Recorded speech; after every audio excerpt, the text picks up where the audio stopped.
नमस्कार, मैं हूं आपके साथ नेहा दुबे। एपीएन के लोकप्रिय कानूनी प्रोग्राम लीगल हेल्पलाइन में आप सभी का बहुत स्वागत है। इसमें हमारे कानूनी विशेषज्ञ रोजमर्रा की जिंदगी की समस्याओं से जुड़े कानूनी मसलों पर आपकी शंकाओं का समाधान करते हैं। आप भी फोन करके कानूनी राय ले सकते हैं। आज हम आपको चुनावी बॉन्ड से जुड़ी हुई कानूनी जानकारी देंगे। सुप्रीम कोर्ट ने चुनावी बॉन्ड योजना को असंवैधानिक करार दिया है, साथ ही इसे रद्द करने का आदेश भी दिया है। वहीं भारतीय स्टेट बैंक को चुनावी बॉन्ड को जारी करना तुरंत बंद करने का निर्देश दिया गया है। बता दें आपको कि कोर्ट ने 6 मार्च तक चुनाव आयोग को दान करने वाले और दान लेने वालों की जानकारी देने का निर्देश दिया है। फिलहाल 20,000 तक के फंडिंग पर रोक नहीं है। चुनावी बॉन्ड स्कीम के तहत किए गए दान पर पूरी तरह से टैक्स में छूट का लाभ मिलता रहा है और वहीं दानदाता की पहचान बैंक और प्राप्तकर्ता राजनीतिक दल दोनों की ओर से गोपनीय रखी जाती थी। ये तो थी खैर चुनावी बॉन्ड से जुड़ी हुई बुनियादी जानकारी। इस मसले पर अधिक जानकारी देंगे हमारे कानूनी विशेषज्ञ सुप्रीम कोर्ट के वरिष्ठ अधिवक्ता विजय हंसारिया जी। विजय जी, बहुत स्वागत है आपका। नमस्कार जी, तो विजय जी आपको पूरी जानकारी इस मसले से जुड़ी हुई देंगी और चुनावी आपको बता दें कि ये भी समझाएंगे कि बॉन्ड क्या होता है, कैसे होता है और साथ ही साथ इस मामले में सुप्रीम कोर्ट में बहस भी आपने की थी। आप 40 वर्षों से ज्यादा वक्त से कानूनी पेशे से जुड़े हुए एक बड़े नाम है। हंसारिया जी आपको इस विषय से जुड़े हुए तमाम कानूनी पहलू की जानकारी आपको देंगे। आप हमारे साथ जुड़े रहिए। अगर आपका भी कोई सवाल है तो आप फोन करके कानूनी राय ले सकते हैं। नंबर्स आपके टीवी स्क्रीन पर फ्लैश हो रहा है। फोन उठाइए, नंबर घुमाइए, अपने जो सवाल है वो आप कर सकते हैं और उस पर जानकारी ले सकते हैं। तो विजय हंसारिया जी हमारे साथ जुड़े हुए हैं जो कि वरिष्ठ अधिवक्ता है सुप्रीम कोर्ट के। बताइए कि ब्लैक मनी और चुनावी बॉन्ड में क्या डिफरेंसेस होते हैं, क्या अंतर होते हैं? देखिए, ब्लैक मनी कहते हैं जिसको अकाउंट फॉर नहीं किया जाता है जी। कहाँ से लिया, किसके पास गया नहीं पता। लेकिन cash is not black money. जैसे हम बैंक में जाते हैं, कैश विड्रॉ करते हैं तो हमारा बिल्कुल पता रहता है कि भी इसने विड्रॉ किया, और आप यदि कहीं देते हैं उसको अकाउंट फॉर करते हैं, पब्लिक आप अपने अकाउंट्स में दिखाते हैं तो वो ब्लैक मनी नहीं कहा जाता। तो black money is not synonym with cash. सिर्फ ये है कि आप किसने दिया किसने नहीं दिया, अकाउंट फॉर नहीं किया, तब उसको ब्लैक मनी कहा जाता है।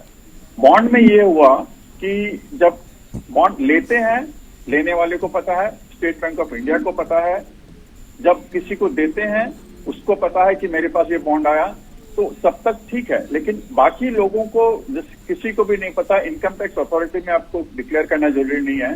डोनर है उसको डिक्लेयर सिर्फ इतना करना है कि मैंने इलेक्ट्रल बॉन्ड लिया।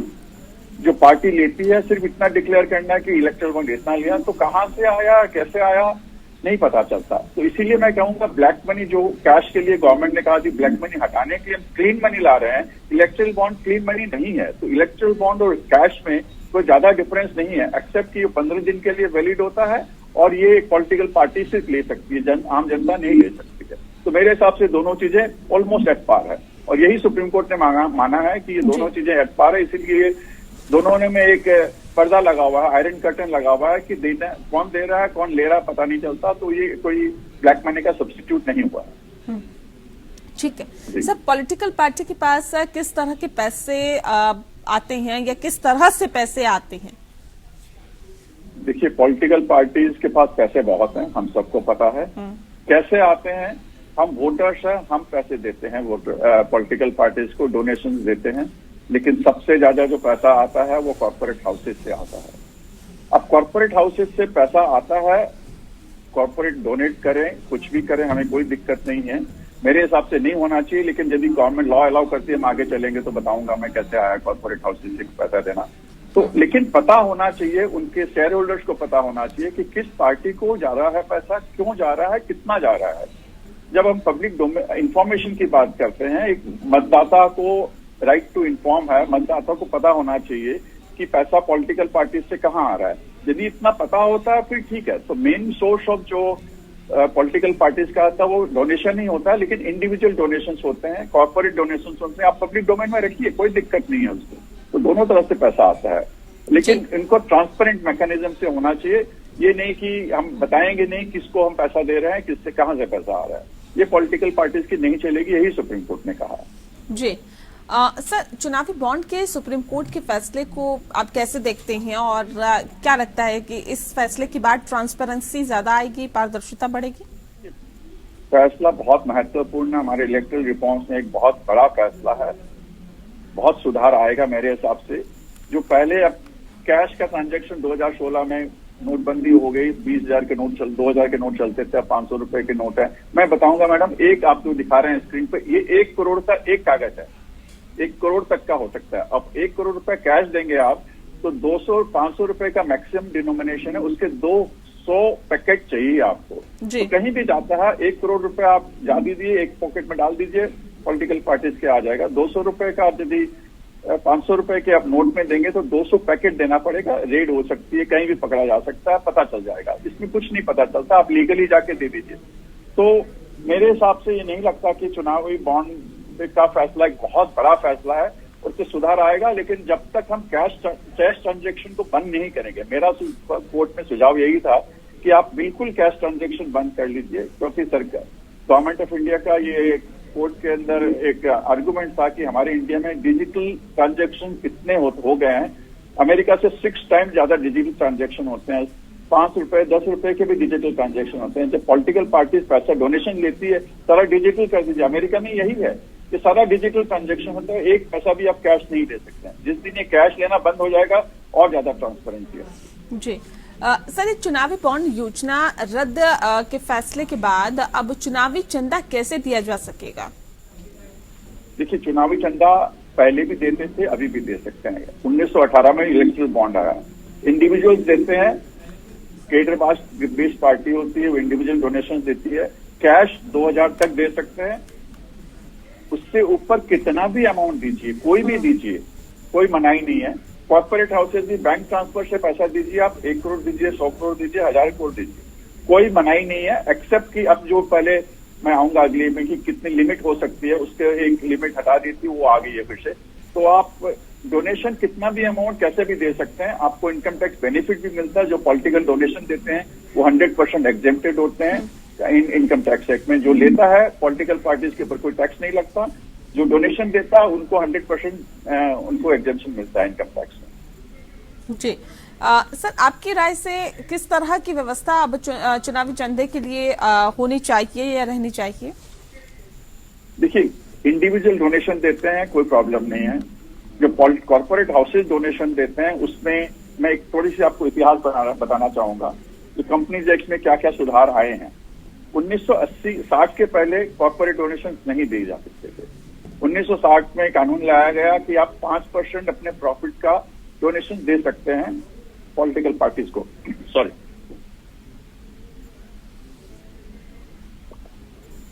1969 में फिर आया कि आप बिल्कुल डोनेशन नहीं दे सकते। उसके बाद 85 में आया कि आप 5% दे सकते हैं या फिर आप दे सकते हैं। उसको 5% से 7.5% बढ़ाया गया 2013 में। तो 7.5% आप प्रॉफिट का कॉर्पोरेट डोनेशन दे सकते हैं। आप चेक से दीजिए, बैंक ट्रांसफर से दीजिए, कोई मनाही नहीं है, लेकिन आप एनोनिमस नहीं दे सकते हैं। तो ये कंपनीज एक्ट में उसके बाद ये इलेक्टोरल बॉन्ड में लिमिट हटा दी गई थी। ये सुप्रीम कोर्ट ने कहा जो लिमिट हटा दी है आपने गलत है, इससे शेल कंपनीज बनती है, इससे सिर्फ कंपनीज बनाते हैं कि पॉलिटिकल डोनेशन को मनी रूट किया जाए, तो वो गलत है, यही सुप्रीम कोर्ट ने कहा है। जी सर, चुनावी चंदा के खुलासे पर चुनाव आयोग को क्या निर्देश दिए गए हैं और चंदा देने वालों की जानकारी कब तक देनी है?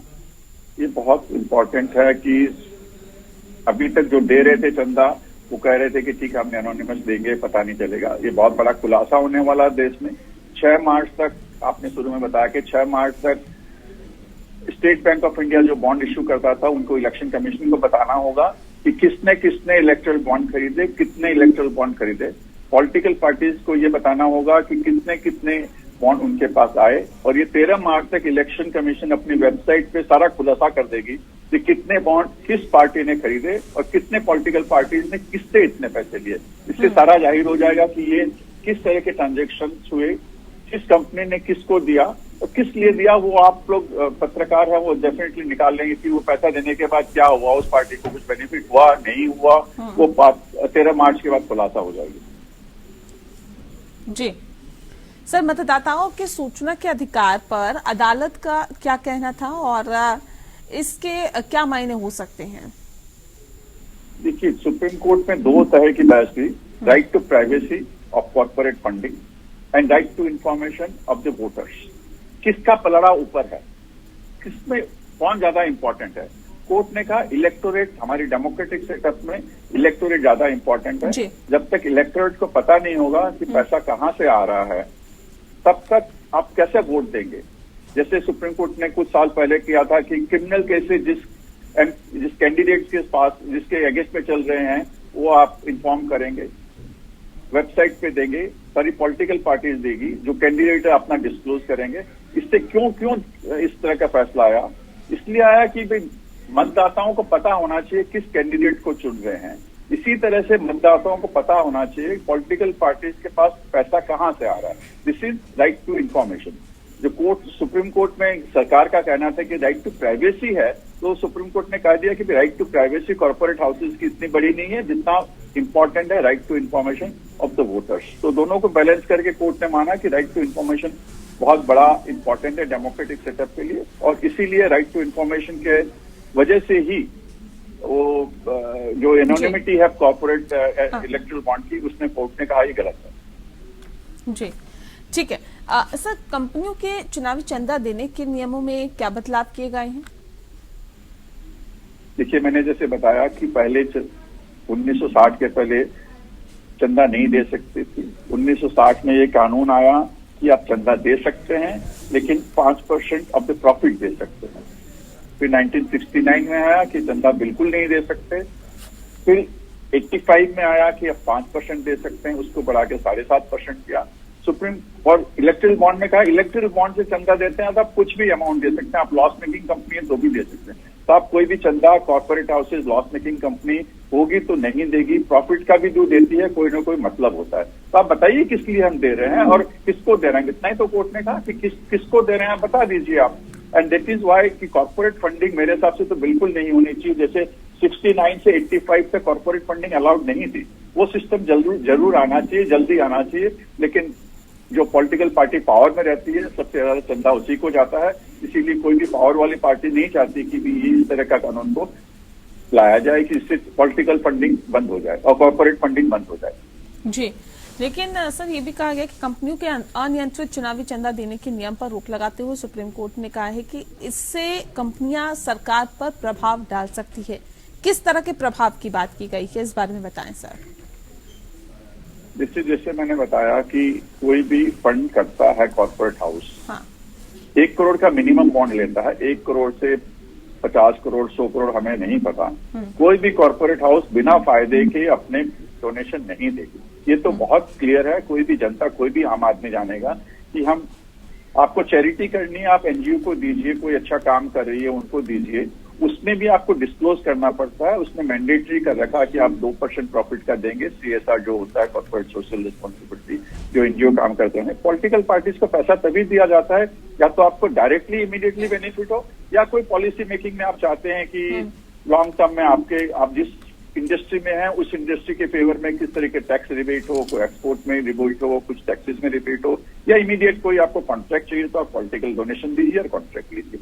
ये गलत है। यही सुप्रीम कोर्ट ने देखा कि ये गलत हो रहा है, इसीलिए इसको कहा कि आप ट्रांसपेरेंट रखिए। Transparency is the key for democracy according to me. ठीक है सर, किन कानूनों के संशोधनों को भी रद्द किया गया है और वे संशोधन क्या कहते थे? देखिए, 3 मेन संशोधन जो कानून लाए थे 2017 के फाइनेंस एक्ट में। पहले था कि रिप्रेजेंटेशन ऑफ पीपल एक्ट में लाया गया ये कानून कि इसमें कहा कि इलेक्ट्रल बॉन्ड जो होगा उसकी डिटेल्स इलेक्शन कमीशन को भी नहीं दी जाएगी। अदरवाइज ये जरूरी है हर पॉलिटिकल पार्टीज को कहना कि हमारे पास कहां से आया पैसा, 20,000 रुपए से भी ऊपर है तो सबका डिटेल देना पड़ता है कि हमको A आदमी से आया, B से आया, C से आया, D से आया। लेकिन अब कॉर्पोरेट यदि इलेक्ट्रल बॉन्ड है तो ये इसकी डिटेल देनी जरूरी नहीं है।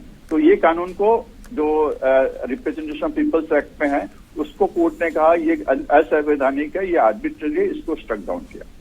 दूसरा कानून जो जी। स्ट्रिक डाउन किया कंपनीज एक्ट में, जिसमें ये कहा गया कि ये 7.5% की जो लिमिट है उसको हटा दी जाए, वो गलत है।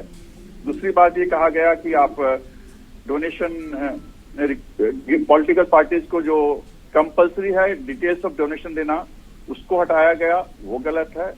जो कंपनी डोनेशन देती है उसको डिटेल देना जरूरी नहीं है, उसको कहा गया, ये गलत है। चौथी बात जो इनकम टैक्स एक्ट में है कि कैश डोनेशन आप 2000 से ज्यादा नहीं दे सकते। आज की डेट में भी है, आपको डोनेशन देना है, आपको या मुझे देना, पर्सनल डोनेशन देना, हम चेक से दे सकते हैं, कैश से हम सिर्फ 2000 रुपए तक दे सकते हैं। लेकिन इलेक्ट्रल बॉन्ड से आप कितना भी 2 करोड़ दीजिए, 200 करोड़ दीजिए, 2000 करोड़ दीजिए, जी जी वो उस कानून को भी सुप्रीम कोर्ट ने रद्द किया है। जी ठीक है सर, एक आखिरी सवाल मेरा, क्योंकि सवाल तो बहुत सारे हैं लेकिन वक्त की पाबंदी है, और ऐसे में एक आखिरी सवाल आपसे कि सरकार का कहना था कि चंदा देने वालों की पहचान गुप्त रखकर वे राजनीतिक बदले की संभावना को खत्म करते हैं, इस पर अदालत का क्या कहना था? ये बड़ा ही डिफिकल्ट आर्गुमेंट था मेरे हिसाब से। हम पॉलिटिकल पार्टीज की बात कर रहे हैं, हम कोई मनी कलेक्टर की बात नहीं कर रहे हैं। मैं बहुत स्ट्रांग वर्ड नहीं यूज करना चाहता कि 2 आदमी है पैसा इकट्ठा कर रहे हैं, एक को देंगे तो दूसरा आपको विक्टिमाइज करेगा। ये पॉलिटिकल पार्टी साहब कोई हफ्ता कलेक्ट करने वाली गैंग्स नहीं है। मैं ये कहना नहीं चाहता था, लेकिन कोर्ट में उनका यही था कि एक को देंगे तो दूसरा आपको तंग करेगा। तो कोर्ट ने कहा कि ये एक गलत को आप बंद करने के लिए दूसरा गलत कर रहे हैं। Let me read the judgment from the Supreme Court. Retribution, victimization or retaliation against the donor exercising their choice to donate is an abuse of law and power. This has to be checked and corrected. I can say no more. आप victimise कर रहे हैं political parties, मतलब क्या है कि आप यदि एक पार्टी को दे देते हैं तो दूसरी पार्टी को विक्टिमाइज करेगी। इस तरह का तो आप पॉलिटिकल पार्टीज को डोनेशन देते हैं उनके प्रिंसिपल्स के लिए, उनकी जो आप क्या उनकी नीतियां हैं उनके ऊपर। ये नहीं कि हम कलेक्ट कर रहे हैं कि एक को आपने ज्यादा दे दिया, दूसरे को कम दे दिया तो आप विक्टिमाइज करेंगे। एक पावर में आ गई तो दूसरी पार्टी विक्टिमाइज करेगी। ये पॉलिटिकल पार्टीज नहीं करती है, ये करते हैं दूसरे लोग। जी जी, बहुत शुक्रिया आपका विजय हंसाद्यान। ये आपने बहुत ही विस्तार से, बहुत ही तफसील से हमारे दर्शकों को जानकारी दी और इस चुनावी बॉन्ड के बारे में बहुत ही विस्तृत तरीके से बताया। बहुत शुक्रिया आपका हमारे साथ इस खास कार्यक्रम के माध्यम से जुड़ने के लिए। इसी के साथ लीगल हेल्पलाइन में फिलहाल के लिए इतना ही। नमस्कार।